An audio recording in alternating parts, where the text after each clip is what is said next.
There is no single thing that he has done in that entire career that is a greater or more consequential act of service and sacrifice to this country.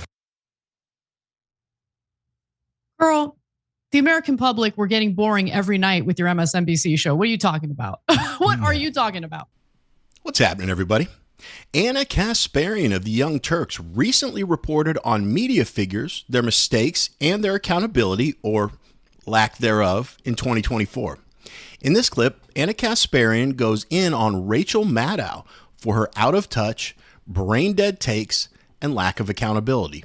With that, let's watch Ana Kasparian destroy $30 million per week for one crappy episode of her dumb show superstar, Rachel Maddow. Let's go. Is there a world in which Democrats should have a backup plan for Joe Biden? A backup plan? If he needed to be replaced on the ticket. If we're 3 months out and Trump's still beating him in Michigan, Pennsylvania, Georgia, Arizona, North Carolina. I mean, I think the backup plan is run a better campaign. Biden hasn't been disqualified from running for the presidency by anything having to do with any of his performance. It's just that it's going to be a tough fight. Yeah. And so I think the backup plan is fight harder. Yeah. The backup plan is make sure you win the Senate. The backup plan is people should volunteer earlier and do more and give more money and do all of those things. That was MSNBC host Rachel Maddow back in June of 2024. And keep that in mind when you consider that Semaphore spoke to key media figures across digital, print, and legacy media, Republicans and Democrats, to discuss the things that they got wrong in 2024. And judging by that video you just watched, Rachel Maddow did get some things wrong. The question is, did she learn a damn thing about it? Well, rather than citing her real mistakes and terrible predictions, she actually ended up blaming her audience. So here's her statement to Semaphore. She said, "I thought people would be more unnerved by JD Vance, less the cat lady thing and more the Americans are going to have to get over the dictator phobia Mencius Moldbug thing." Now, if you're unfamiliar with Mencius Moldbug, that's a pseudonym for Curtis Yarvin, who Vance has followed for years.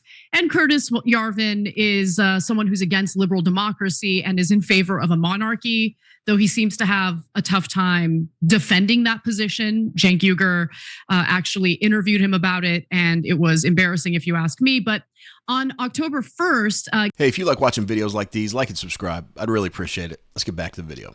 Gallup released the following poll comparing voter ratings between Tim Walz, who was the VP pick for Kamala Harris, and JD Vance. And yeah, I mean, she is right that people didn't seem to fear JD Vance as much as she was hoping for. So at that point in time, in October of 2024, less than half of registered voters nationally had a positive view of Tim Walz or JD Vance. A combined 46% rate Walz as either an excellent or pretty good choice versus 41% for JD Vance. And despite Walz's slight lead on this measure, the two were equally likely to be rated as poor choices. Just under 4 in 10 voters see each as such. So she is right that people didn't buy into the fear mongering about JD Vance as much as she hoped for, but to kind of pivot to what she believes her audience got wrong, or the Democratic voters got wrong, or voters in general got wrong, instead of taking ownership of the thing she got wrong, is kind of amazing. But what do you think, Cenk? Yeah, so I mean, look, even that quote is telling, because it's indecipherable to the average person. Get over dictatorphobia, Mencius Moldbug thing. What are you talking about? So look, I interviewed Curtis Yarvin, as Anna pointed out, so I know what she's talking about. The average person doesn't. And nobody knows about Curtis Yarvin. And yeah, he's comical and ridiculous. And that's why I'm worried about JD Vance and Donald Trump. And that's why I voted against them. But the average guy doesn't know that Curtis Yarvin is in favor of a monarchy, which is actually a dictatorship, which is what JD Vance was, the fact that JD Vance is in favor of that is problematic, et cetera.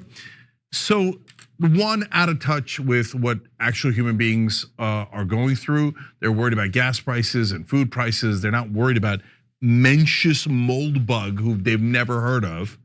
And secondly, and even more important, I hate to say it, but almost everything that Cenk just said is probably verbatim what I would have said about the story she's reporting on. But let's clear up one ridiculous lie in there. JD Vance has mentioned a monarchy, or, boy, maybe we should change our system to a monarchy, or maybe we should elect a king. He said that tongue-in-cheek, I don't know how long ago, and I've never even heard it used as like an attack against him, because you are ridiculous if you think he was serious about that. So Cenk saying that's a reason to worry about JD Vance and Donald Trump becoming dictators. I mean, Cenk, I was just going to give you your flowers, but that is so ridiculous.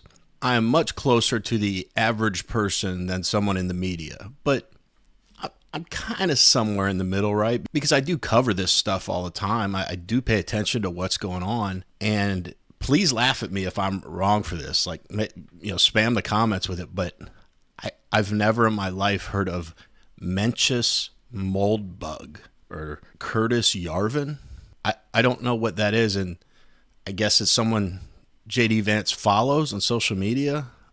Maybe you guys can clue me in. My point is this. If I follow this stuff closer than the average citizen that has a life and a family and a job and responsibilities and doesn't have the time to just constantly watch this stuff, and I've never heard of this, how out of touch is Rachel Maddow that was her response on what she got wrong? She brings up some obscure reference about a guy who's in favor of a monarchy, and that was going to scare everyone about JD Vance. And again, tell me if I'm missing something in the chat, but I admire the heck out of JD Vance. Like, truly, unless there's something I don't know, he's a family man, he's a Christian, he's authentic. I mean, what did they get all over about the single cat lady comment? Like, yeah, his point was single cat ladies that were feminists that thought they could have it all, they absolutely have less of a stake in the future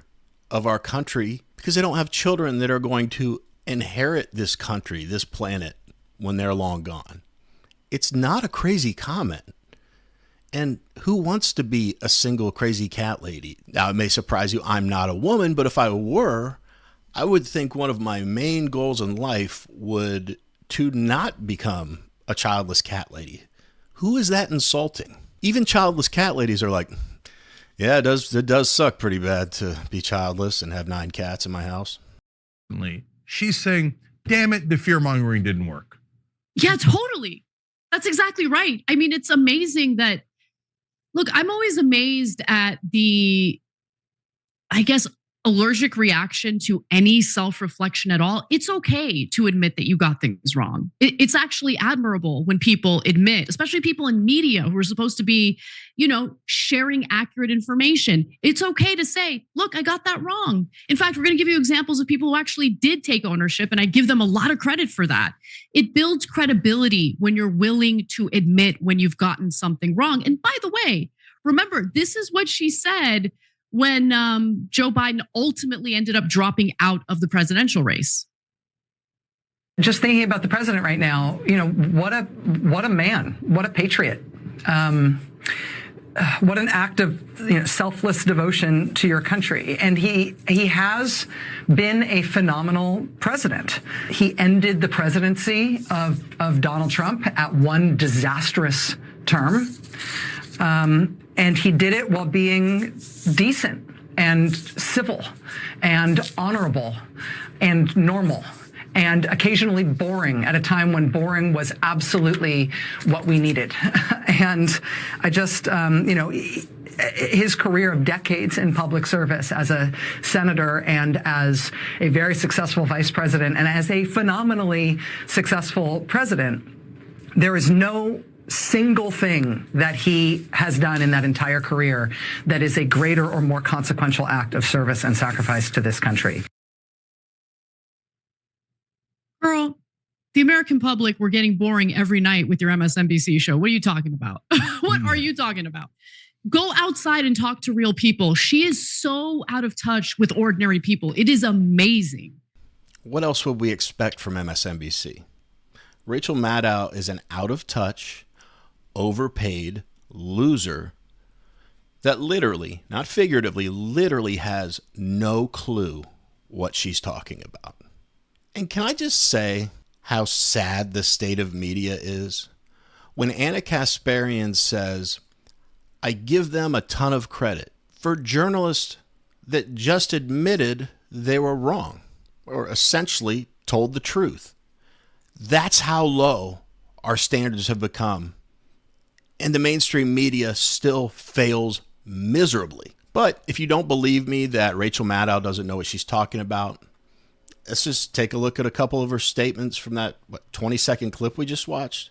Joe Biden had a phenomenal presidency. Serious question for Rachel Maddow, or any of you playing along at home, because I'm sure Rachel Maddow is watching. What was great about Joe Biden's presidency? The Afghanistan pullout, inflation, energy prices, spending, border crisis, fentanyl crisis. Oh, was he maybe tough on China? How about all the money he sent to Ukraine? Is that serving us well? Or how about the fact he can't walk upstairs? He sniffs little girls. Did he do a lot for parental rights? How's his track record with trans issues? Or how about his family's corruption that's right in front of our faces? No one seems to care or do anything about it. How about his high moral ground? I guess that wouldn't compute because then he pardoned his son for 11 years. How about vaccine mandates? So to Rachel Maddow, when you say that Joe Biden had a phenomenal presidency, my response to you is, actually, you know what? There's someone else who can say this a lot better than I can. Take it away, Brad. What the fuck are you talking about, man? Couldn't have said it better myself. And Little Miss Maddow said there's not a more consequential sacrifice than him leaving. That's what she thinks his legacy is, after all the great stuff she said. Do you think she realizes how insulting that is to her buddy Joe? If one day I quit my channel and you're like, Matthew's show was okay, but you know what I loved most? When he stopped. Not the compliment I'd hoped to receive. Before I go, I want to leave you with a philosophical question that you can noodle over all weekend. I've never hated Joe Biden. I literally looked at it as elder abuse, and I blame the people around him for propping him up like Weekend at Bernie's. But you know how in the abortion debate they always talk about sentience? Here's the philosophical question. How can I hate that which is not sentient? I just blew your mind, didn't I? You're welcome. But what do you guys think about all this? About Rachel Maddow's comments on Biden, about Ana Kasparian calling out Rachel Maddow, about the media's lack of accountability? Let me know in the comments. Oh, and about, of course, my philosophical question that I just posed to you, because I know you're going to stay awake at night thinking about that one. Anyway, that's it for this video. If you like watching videos of people with just an ounce of logic in their brain that call out people that are completely out of touch with reality, then click on one of the two videos that just popped up on your screen. Otherwise, as always, I really, really appreciate you watching. The end.